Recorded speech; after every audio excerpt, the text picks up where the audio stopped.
Hey, this is DJ Quik, and you're watching me on Clout 9.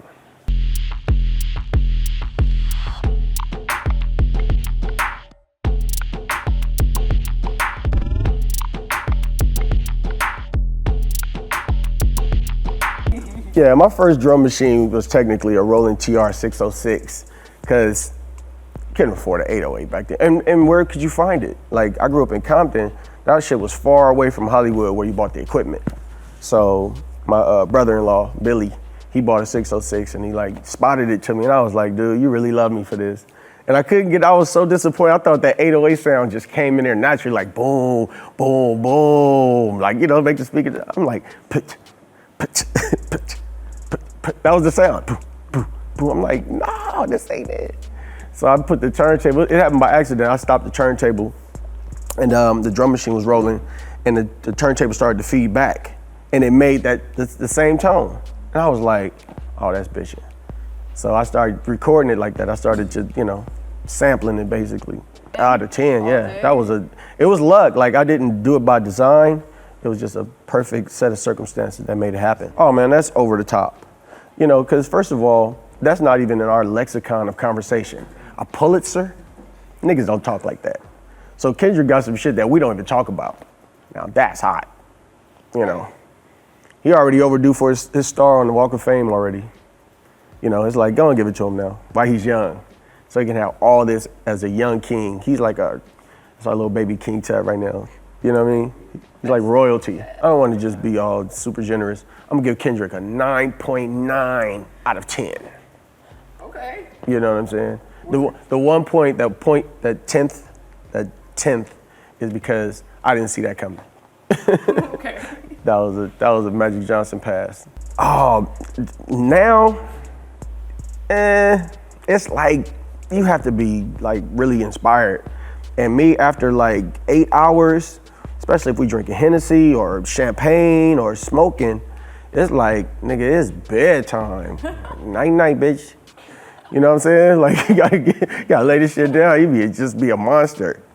Talking about, I did what last night? You know, black out on that shit, trying to make a beat. Fuck out of here. You know, unless, like me, I'm lucky I get to sleep in my studio because, you know, it's comfortable, so I can do it. But all them like we used to do, like, I'm gonna tell you, I'm snitching on you.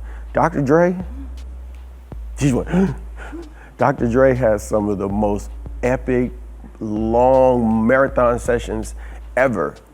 Like he'll call you at 2 a.m. after you've already been in bed, like nodding off. It's like, yo, Dre said, come work.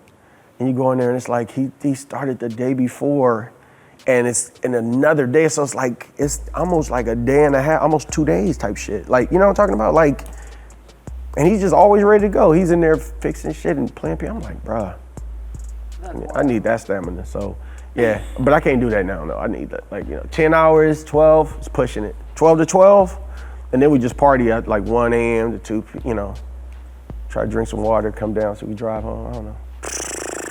That's easily like that ain't even fun like that no more, so it's like a 7.5 out of 10. It's off the charts. Just the melody, how simple the bass line is deceptively simple. And, you know, Lata Mangeshkar on the music is amazing. That song is still amazing to this day. Every time people do the top 5 rappers of all time, I always get put out of it, even when I say it myself, because I always make RAKIM number 1, I make DOC, I make Nas, Tupac, Biggie, and then it stops. It's like, why can't it be a top 6 or a top 8 or a top 7?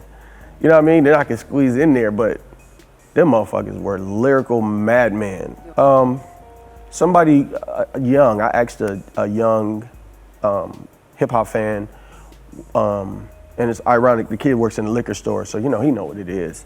I say, what do you like about Lil Xan? He told me, he said, quoting, he said, I fuck with Xan because every one of his lines are dope. He says something on every bar. So when I took that, I went to go listen to Xan to see if he was dope every bar, and it was like, okay, that wasn't a good bar right there. Okay, that's what's dope now? And it's like, you know, I'm gotta be a critic. I mean, I'm a producer, first of all. So it just, it didn't live up to the hype for me. But hey, I ain't knocking the hustle, man. Get your money, Lil Xan. You know, and he from Redlands too. That's kind of close. Now how I know that? Yeah, and I don't appreciate what he said about Tupac, but you know, the world is round. This is my analogy of how this shit works. Because it's round, you can't get away from anything.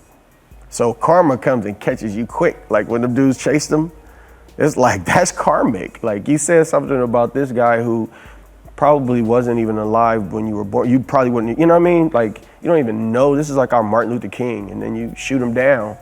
It's like, what you think gonna happen? You know, they gonna come for you. So, I mean, he hasn't said it since, so kudos for him for being smart and adjusting to pressure quickly. I can't rate that at all. It doesn't qualify as, you know, true hip hop in its form. It's like a hybrid of hip hop. It's like pop music to me. It's like kiddie pop. Oh, this is some of the most beautiful music in the world. It's like my man Jason Allen, keyboard wise, is writing a feeling. And that's what you want in a song. You want to be able to have a song move you. Like as soon as you hear it, and you just, you know, that record, as soon as it comes on, it just makes you feel like sedate, like it's cool. And the chords, like just the way Jason plays, it's like nobody. He's one of the best piano players I've ever met in my life. You know, I rate him a 10 out of 10 for World Girl. You know, and I'm playing little synthesizers on there and doing drums and stuff, but what he's playing, like all of the worldly sounds, like, you know, kodos and you know, sitar and, you know, these crazy vocals, it's big. I mean, it's big and it's loud. It's one of the loudest records I heard in a long time. Shout out to Big Bass Brian, Burning Grunham and Mastering, retired for 3 years. We miss you, Brian. Bring the sound back. Come on, Eminem, man. We all need you, man. Come back. Oh, it's the funniest shit ever. It's funny too because Will don't need it like that. Like, you know what I'm saying?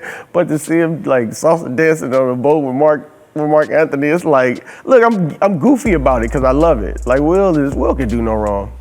Will said he's gonna take the 2 letters out of the Hollywood sign and replace them with WI. So it could be Willie Wood. I'll fuck with him heavy. His Instagram is off the charts. It's a 9.5 out of 10.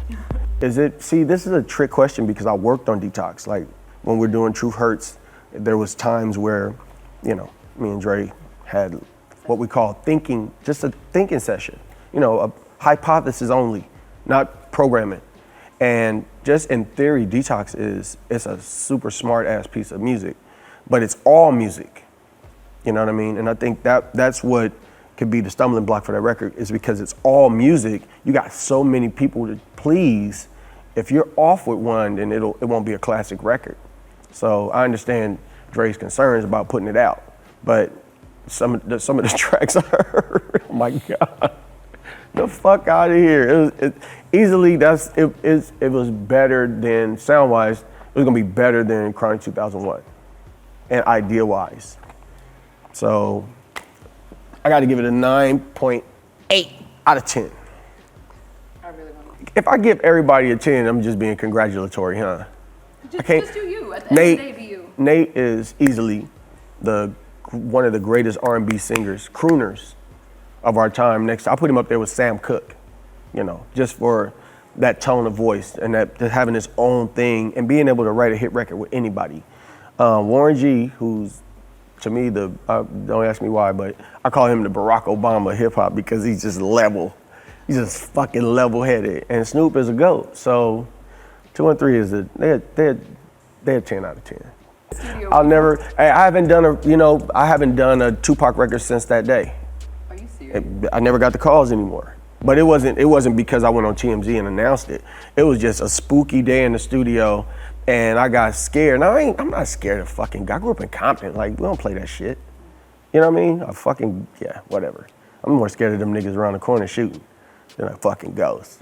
So, but the way the lighting changed in the room and fucking Big Sight laughed into the microphone and sounded just like him, and I'm looking at this crystal they got on the wall. It's like we're at A&M Studios.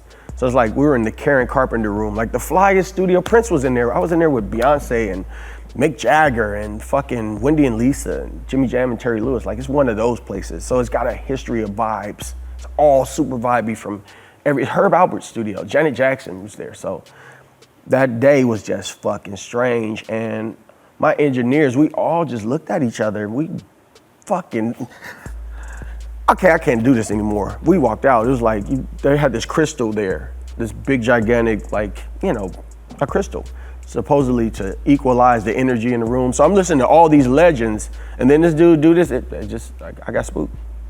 It was like he was in there with us. You could feel Tupac in the room. And again, if I never do another Tupac record again, I'm fine with that. I don't want that experience anymore.